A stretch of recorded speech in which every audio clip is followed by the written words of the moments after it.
गोमाता की जय, गोमाता की जय, श्री रामचंद्र की जय।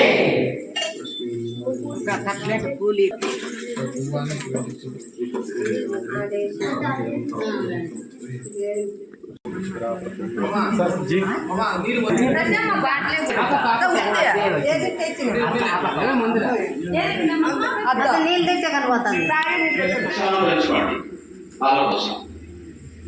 కానీ సర్వసంపదలుగానే గోమాత కనీసం ఒక గోమాతను ఒక నాట్యాలను పెంచాలి. ప్రతి ఒక్కరు ప్రతి ఇంట్లో గోమాత ఉండాలి. ప్రతి ఇంట్లో నాట్యం ఉంటే గోమాత ఉన్నట్టు లెక్క. ఇక్కడ జెర్సీ ఎలా పుట్టించారు పాల కోసం అనే సైంటిస్టులు.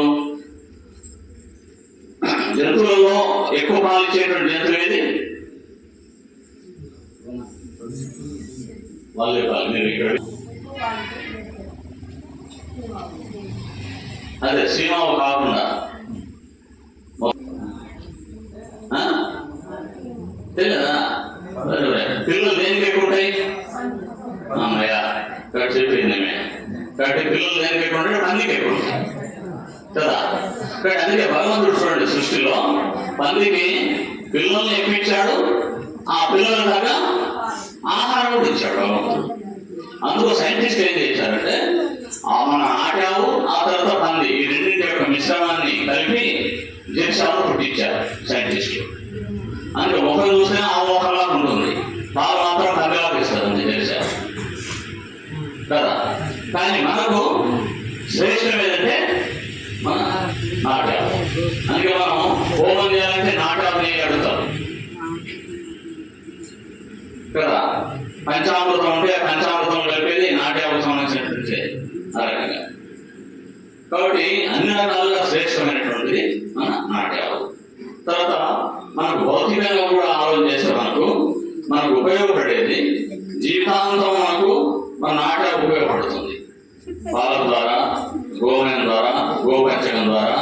ఆ గోపంచకం పశువులు ఎడ్లు మన వ్యవసాయానికి ఉపయోగపడుతుంది. ఆవు యొక్క పేడ ద్వారా మన వ్యవసాయం పంట పండించుకోవడం కోసం. కాబట్టి పశువుల సంతతి పెరిగితే ఎప్పుడైతే మనం వ్యవసాయం చేయడానికి కావాల్సిన ఎరువులంతా కూడా పశువుల నుంచి వస్తుంది.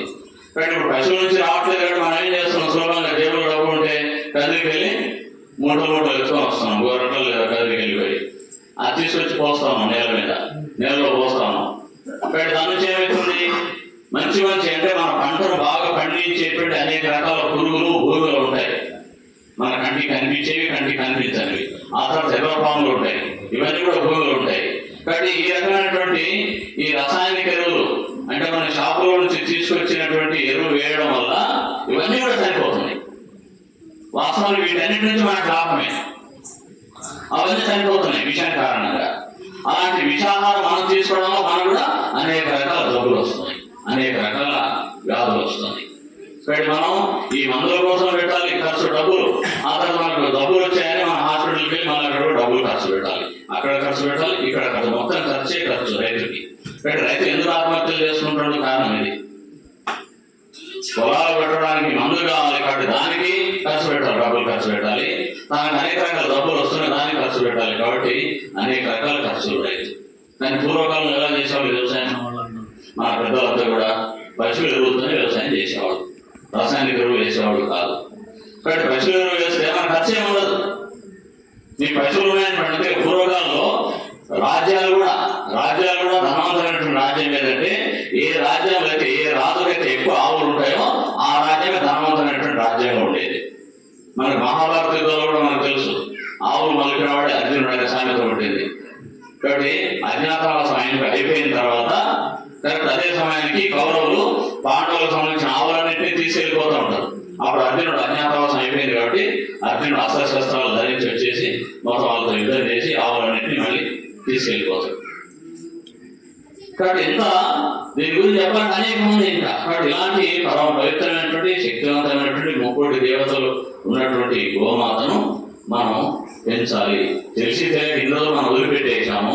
సిటీలో టౌన్లో పెద్ద గోశాలలు పెడతా ఉన్నారు, వాళ్ళ వ్యవసాయం లేదు కానీ వ్యాపారం ఉంది, లేకపోతే ఇంకేదో ఉంది. కానీ ఆవు యొక్క గొప్పతనాన్ని తెలుసుకొని ఆవు సాగడం జరిగింది. మళ్ళీ మీకు సత్సంగం సాగడం జరుగుతుంది. ఇక్కడ మొట్టమొదటిగా మీకు మధ్యలో ఉన్న వ్యక్తి జగదాయి గారు. తెలియజేస్తారు. అదేవిధంగా మన గ్రామ పెద్ద మురళి గారికి ధన్యవాదాలు తెలియజేస్తున్నాం. అదేవిధంగా మహేష్ ఇక నా పేరు దేవి స్వామి, నాది గోరంట మండలం గుమ్మయ్య కాపల్లి. నేను గ్రామ వికాస్ జిల్లా సమితిగా పనిచేస్తాను మన సత్యసాయి జిల్లా కదా. మొట్టమొదటిగా ఈ యొక్క గ్రామ వికాస్ పని మీ అందరికీ తెలుసు. మన సత్యసాయి జిల్లాలో అనేక కార్యక్రమాలు జరుగుతూ ఉన్నాయి. మన వైద్య సేవ ఏమి, స్వచ్ఛ భారత్ ఏమి, మన యొక్క ప్రజల కార్యక్రమాలు, మన యొక్క గోపూజలు, మన యొక్క భూమి సుపోషణ కార్యక్రమాలు, ఇలాంటివన్నీ మన సత్యసాయి జిల్లాలో జరుగుతున్నాయి. మేము కూడా గ్రామానికి వస్తుంటాం. ఇక్కడ కూడా మన చంద్ర గారు సున్నపల్లి నుంచి ఈ గ్రామానికి ఎప్పుడు వస్తున్నారు.